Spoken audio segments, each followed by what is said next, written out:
got so much motherfucking design on right now. Break it down, bring it back, make it clap. I got 3 old thoughts, new block, where that thing. Bitches on my line, and you know they come strapped. Hold up, what it not, 45, scope it cash like, whoa. How you fucking with these hoes up?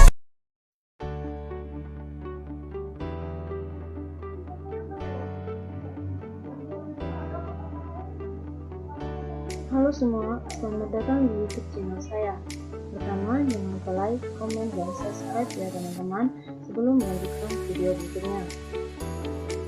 Pada kali ini, saya akan membahas sistem pernapasan atau respirasi yang dibimbing langsung oleh Bapak Henry Didi Hartog, Eskrop, Mas MPD.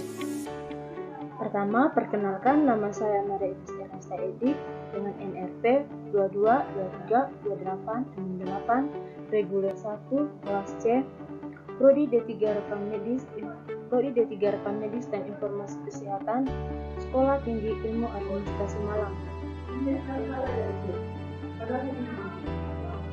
Pertama, definisi sistem respirasi. Sistem yang membawa oksigen melalui jalan nafas kemudian ke alveoli, yang kemudian akan mengalami difusi ke darah untuk ditransportasikan, atau bisa disimpulkan bahwa sistem respirasi sering kita kenal dengan sistem pernapasan. Berikut anatomi sistem pernapasan. Yang pertama, saluran pernapasan atas. Terdiri atas rongga hidung atau kafum nasi, kedua faring, yang ketiga laring. Saluran pernapasan bawah meliputi trakea, bronkus, dan bronkiolus. Kemudian paru-paru, yang pertama meliputi paru-paru dan alveoli.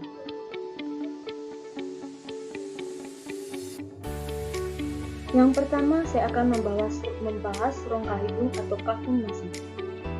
Merupakan tempat masuknya udara menuju tenggorokan atau faring, yang merupakan rongga hidung dimulai dari vestibulum, yakni pada bagian anterior atau bagian depan, ke bagian posterior atau bagian belakang yang berbatasan dengan nasofaring. Kemudian rongga hidung terbagi atas dua bagian, yakni secara longitudinal oleh septum hidung dan secara transversal atau concha superior, medialis, dan inferior.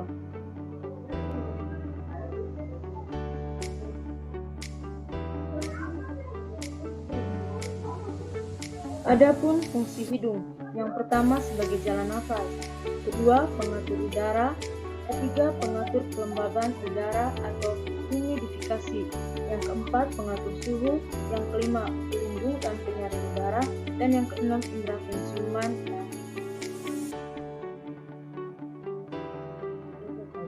Resonanatur suara. Yang berikut faring atau paring, merupakan bagian belakang dari rongga hidung atau rongga mulut, berbentuk seperti tabung corong dan sebagai jalannya udara dan makanan.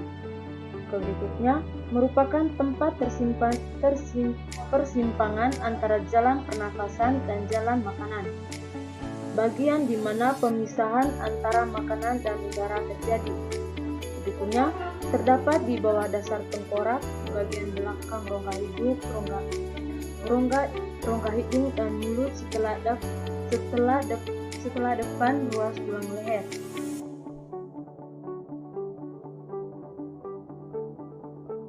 Yang berikutnya fungsi faring. Yang pertama menyaring udara oleh rambut getar atau silia. Yang kedua, menyeimbangkan tekanan udara. Yang ketiga, tempat rangsangan bersin terjadi untuk mengeluarkan benda asing. Yang berikutnya laring.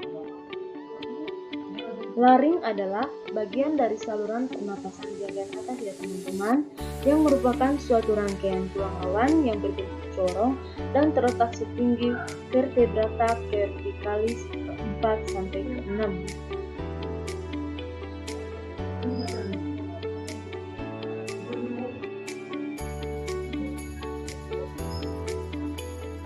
Yang berikutnya fungsi faring. Yang pertama menghasilkan suara, kedua mengarahkan makanan masuk, Yang ketiga, melindungi saluran pernapasan. Yang keempat, menghubung faring dan trakea. Yang kelima, respirasi atau pernapasan.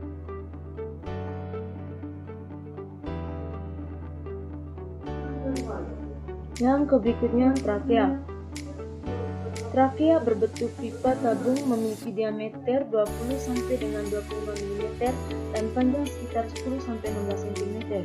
Tersusun atas 20 tulang rawan berbentuk cincin yang kuat, tebal, dan fleksibel. Terletak bersebelahan dengan esofagus atau kerongkongan, yaitu saluran pencernaan. Yang terakhir, trakea menghubungkan laring dengan bronkus dan menjadi jalan bagi udara dari leher ke bagian dada.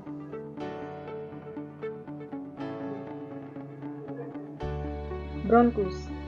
Bronkus merupakan cabang batang tenggorokan atau trakea yang terbagi menjadi dua bagian, yaitu bronkus kanan dan bronkus kiri. Seperti tampak pada gambar ya teman-teman.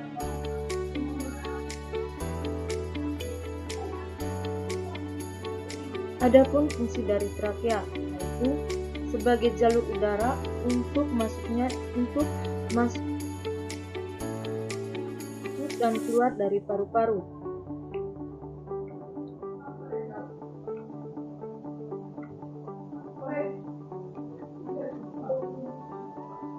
Yang berikutnya, fungsi dari bronkus. Fungsi utama bronkus adalah menyediakan jalan bagi udara yang masuk dan keluar dari paru-paru.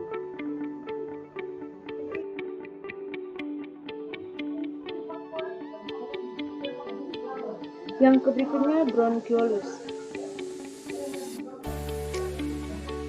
Bronkiolus adalah percabangan kecil-kecil dari bronkus. Yang kedua, sel-sel epitel bersilia pada bronkiolus berubah menjadi sisik epitel ya teman-teman. Dan pada bronkiolus sendiri sudah tidak terdapat cincin tulang rawan, dan bronkiolus akan berakhir pada alveolus, tampak seperti pada gambar ya teman-teman.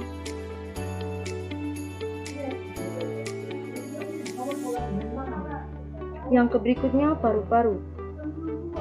Paru-paru terdiri dari dua bagian, yaitu paru-paru kanan atau pulmodextra yang terdiri atas 3 lobus dan 10 segmen, dan paru-paru kiri atau pulmosinistra yang terdiri atas 2 lobus dan 8 segmen. Paru-paru dibungkus oleh 2 selaput yang tipis dan disebut pleura. Selaput bagian dalam yang langsung menyelaputi paru-paru disebut pleura. Pleura dalam atau pleura fiscalaris, dan selaput yang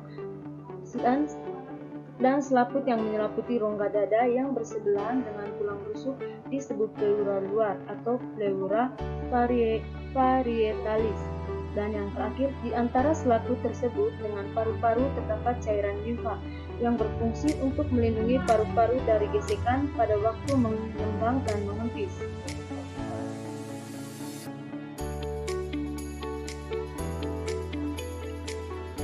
Berikutnya, alveolus. Baik, di dalam alveolus terdapat paru-paru, terdapat kantong udara sebagai tempat difusi gas, yaitu alveolus. Permukaan alveolus dilengkapi kapiler darah sehingga memungkinkan terjadinya difusi gas dan merupakan saluran akit dari sistem pernapasan. Alveolus berupa gelembung-gelembung udara, dan pada bagian alveolus ini terjadi pertukaran oksigen dari udara bebas ke sel-sel darah dan karbodioksida dari darah ke udara bebas. Dan yang terakhir, pertukaran ini terjadi secara difusi yang berhubungan dengan kapiler darah.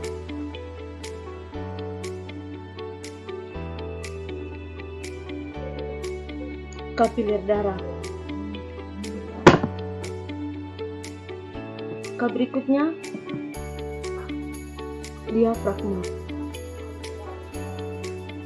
Diafragma merupakan suatu septum berupa musculoepithelius yang memisahkan rongga toraks dengan rongga abdomen. Yang kedua, dasar dari rongga toraks. Diafragma merupakan otot yang paling utama untuk bernapas, merupakan lembaran-lembaran otot tipis yang bersinergi atau melekat pada iga terbawah dan hipersarafi atau nervus remicus yang berasal dari segmen 3, 4, dan 5.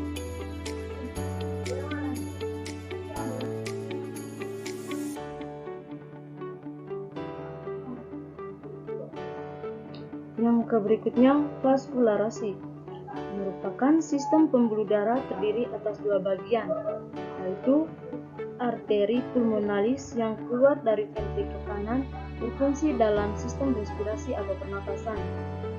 Kedua, arteri bronchialis berperan dalam menyediakan bahan makanan yang dibutuhkan paru-paru.